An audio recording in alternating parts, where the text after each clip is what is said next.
Terre Hermes, one of my all-time favorites. Classic fragrance. We'll get into the details of it, but I do want to talk briefly about presentation, because presentation is very important. Okay, it's part of the luxury of enjoying a fragrance. Being able to pick it up, put it in your hand, the way the atomizer actuates. This one has a nice sleeve that protrudes and extracts. It's very well built. One of my favorite features of this bottle, oddly enough, is actually the bottom, because you can see there's a nice H there, which is very well thought out. It's actually a stunning looking bottle. I'll insert some shots so that you can take a look. It's a toilette, right? And toilet's alcohol based, so it's going to project very, very strongly. It's gonna capture people in a good bubble, probably about a 3.5 foot bubble that kind of goes around you. Gone within the first 2 hours, I would say. Then it plays pretty close to the chest.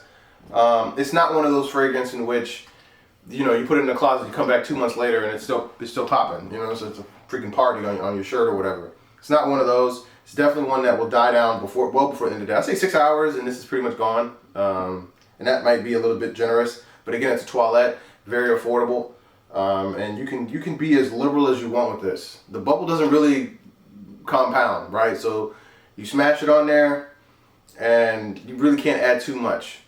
A great fragrance indeed. I do have some notes here. We're gonna go over those.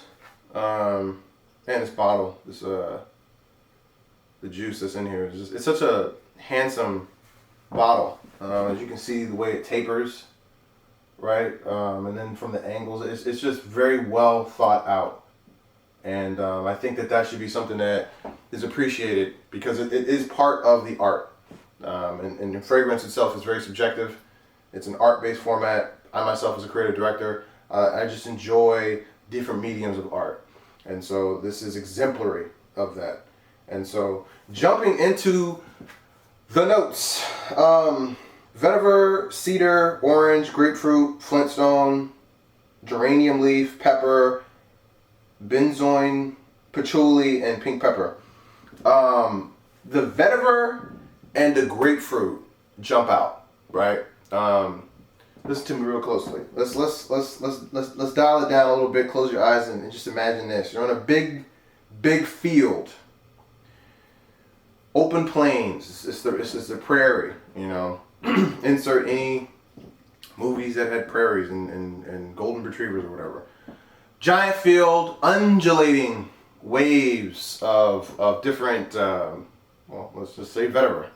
And nice clear blue skies. You got just a crisp a breeze flowing through around you. It's a great day, nice, bright, sunny. You hear birds in the distance. Woof, woof. That's what's going on there. A couple pigeons flocking.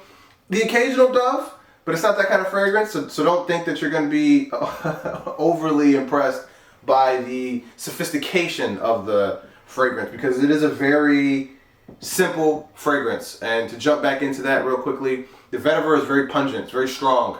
It leaps out at you, and then there's a twist of grapefruit. There's a twist of it. It's not, and it's more of the sour end of it. It's a very bright fragrance. Definitely think that this is something you can wear all day, all night. You probably switch this out for something else at nighttime, something a little bit more mature, a little bit more sophisticated. That's generally speaking when people get a little bit closer. But yeah, it's a solid pick, classic. It'll never go out of style. 2006, I believe, is the year. And the reason why I say it'll never go out of style is because it is based off of vetiver, right? And if you can just go back and you look at all the classic fragrances that have ever existed, the older ones, excuse my phone, the older ones, they all have vetiver as a base, right? And so, not all of them, but a large portion of the popular ones have vetiver as a base. So it's definitely going to be something that it fits well within that. And there's, like I said, there's that grapefruit, that little twang that gives it a little bit of an edge, right? It's definitely more on the, I'd say probably, you wouldn't be rocking this at 15. I would say probably the age limit for this would be 21 to 30. I think that's where this is prime. Not that you can't wear it earlier, not that you can't wear it later, but I think it shines in that age group, that bracket. A couple more notes that I do have that I just want to go over real quick. Oh, season. I would say that it's an alcohol fragrance. It's very light. It's not a very dense, heavy, well-centered fragrance. It's kind of effervescent, if you will. It's something that'll sit and then kind of just diminish, and you won't find it again. It'll be gone for the day unless you apply it. This is a scent that's not going to sneak up on you later on in the day. Having said that, I think that this would be something that you would wear in the summer, because again, alcohol fragrance, poof, it's gonna push out, right? And then if you are generating some type of sweat and some type of heat, it's gonna push that even further, right? So hot summer day, wife beater, or like a maybe just like a button up, a nice button up, and then chest out, abs popping, boom, you put it right down the center, boosh, it's just pushing, pulling, everybody loves it, great time. I think that is about it. I can't get over the bottle. And like I said, I'll try to insert some shots here, but it's such a very well thought out and just attractive piece.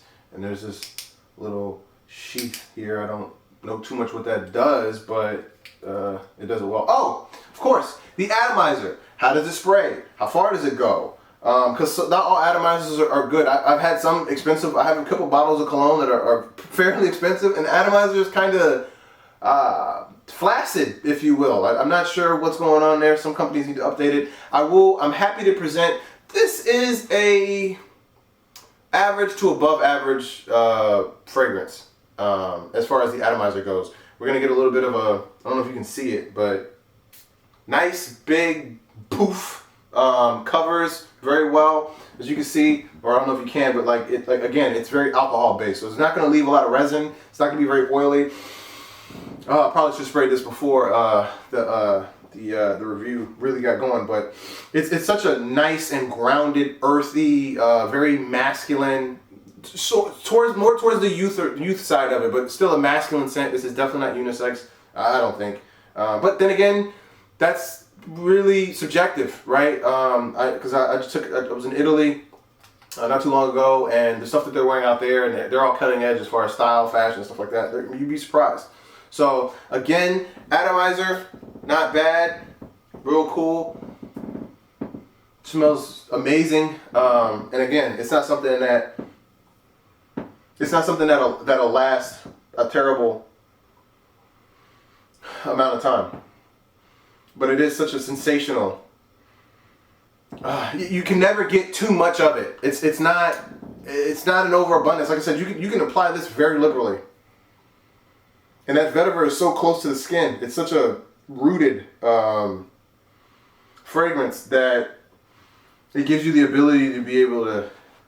Man, it smells really good. It gives you the ability to be able to apply it as much as you want and not think like, oh, this breaks too much. I have some Tom Fords and it's just like, it's too max. You know what I'm saying? Especially if it's hot.